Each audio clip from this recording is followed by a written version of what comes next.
നമസ്കാരം, എല്ലാ കുട്ടികൾക്കും ഗ്രീഡ് സാറാണ്. പ്ലസ് ടു സേ ഇപ്പോൾ ഈ തോൽക്കുന്ന കുട്ടികൾക്ക് ടിപ്സ് പറഞ്ഞു കൊടുക്കുന്ന എന്തിനാണെന്ന് ചോദിച്ചു കഴിഞ്ഞാൽ, വിജയിക്കുന്നവരാണെങ്കിലും തോക്കുന്നവരാണെങ്കിലും ഫോർമുലയൊക്കെ ഒന്ന് തന്നെയാണ്.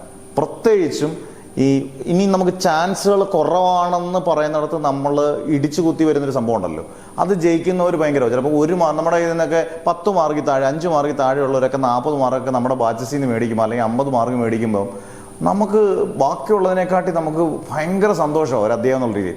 ഇതിനകത്ത് കുറച്ച് കാര്യങ്ങൾ, ഒരു 3 കാര്യങ്ങൾ ശ്രദ്ധിച്ചു കഴിഞ്ഞാൽ എനിക്ക് 100% ഉറപ്പാണ് നമ്മുടെ ബാച്ചസിലൊക്കെ നമ്മൾ അങ്ങനെയുള്ള കാര്യങ്ങളാണ് കൂടുതൽ ശ്രദ്ധ കൊടുക്കുന്നത്. 3 കാര്യങ്ങൾ ശ്രദ്ധിച്ചാൽ മതി, നമുക്ക് ഏത് കുട്ടിക്കും ഏത് പരീക്ഷയും ജയിക്കാം. പ്രത്യേകിച്ചും തോറ്റിട്ട് ഒരു വട്ടം തോറ്റു നമ്മുടെ എല്ലാ രീതിയിലും നമ്മളെല്ലാവരും അടിച്ചൊതുക്കുമ്പോൾ നമ്മളിലെ ഫീനിക്സ് പക്ഷിയോട്ട് തിരിച്ചു വരണമെന്നുണ്ടെങ്കിൽ നമുക്ക് ഈ ഒരു 3 കാര്യങ്ങൾ ശ്രദ്ധിച്ചാൽ മതി. ഏതൊക്കെയാണ് 3 കാര്യങ്ങൾ? ഒന്ന്, ഇമ്പോർട്ടൻറ്റ് ടോപ്പിക്സ് പഠിക്കുക. വലിച്ചു വാരി പഠിപ്പിക്കുക. നമ്മൾ ഒരുപാട് കണ്ടുണ്ട് ഈ വലിച്ചു വാരി എങ്ങും പഠിപ്പിക്കരുത്. പ്ലസ് 1 ആയാലും പ്ലസ് 2 ആയാലും പക്ക പോയിന്റിൽ വരിക. ഇമ്പോർട്ടൻറ്റ് ടോപ്പിക്സ് നല്ല വൃത്തിയായിട്ട് ക്ലിയർ ആക്കി പഠിപ്പിച്ചു കൊടുക്കുക. അത് നല്ല വൃത്തിയായിട്ട് നല്ല സൂപ്പർ അധ്യാപകരെ കൊണ്ട് അത് ക്ലിയർ ആക്കുക. അതാണ് ഒന്ന്. ഇമ്പോർട്ടൻറ്റ് ടോപ്പിക്സ് മാത്രമേ പഠിപ്പിക്കാവുള്ളൂ. 2, ഏറ്റവും ഇമ്പോർട്ടൻ്റ് എന്തുവാ? ഇമ്പോർട്ടൻറ്റ് ടോപ്പിക്സ് കേട്ടെല്ലാം പഠിക്കാം. അതിന് വേണ്ട നല്ല സൂപ്പർ നോട്ട്സ് വേണം. ഷോർട്ട് നോട്ട്സ് എന്നല്ല പറയുന്നത്, സിമ്പിൾ നോട്ട്സ് ആയിരിക്കണം. ഷോർട്ട് നോട്ട്സ് എഴുതി ചിലപ്പോൾ മാർക്ക് കിട്ടത്തില്ല. സിമ്പിൾ നോട്ട്സ് ആയിരിക്കണം. വായിച്ചാൽ ഏത് കുഞ്ഞിനും മനസ്സിലാകുന്ന സിമ്പിളായിട്ടുള്ള നോട്ട്സ്. അതാണ് 2.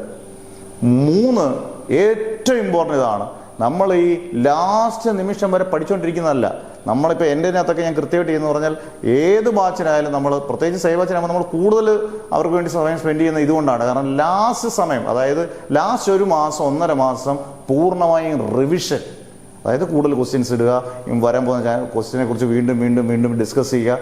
അങ്ങനെ ആണെങ്കിലുണ്ടല്ലോ നമുക്കുള്ള കോൺഫിഡൻസ് ലെവൽ, ഇനി ഞാൻ തോക്കത്തില്ല സാറേ എന്ന് നിങ്ങൾ തന്നെ പറയുന്ന ലെവലിലേക്ക് നമ്മൾ എത്തിക്കുന്നൊരു പോയിന്റ് ഉണ്ട്.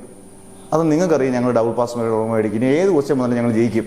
ആ പോയിന്റിൽ എത്തിക്കുന്ന ഈ പ്രധാനപ്പെട്ട 3 കാര്യങ്ങൾ, ഈ 3 കാര്യങ്ങൾ ശ്രദ്ധിച്ചാൽ മതിയുടെ ആർക്കും ജയിക്കാം.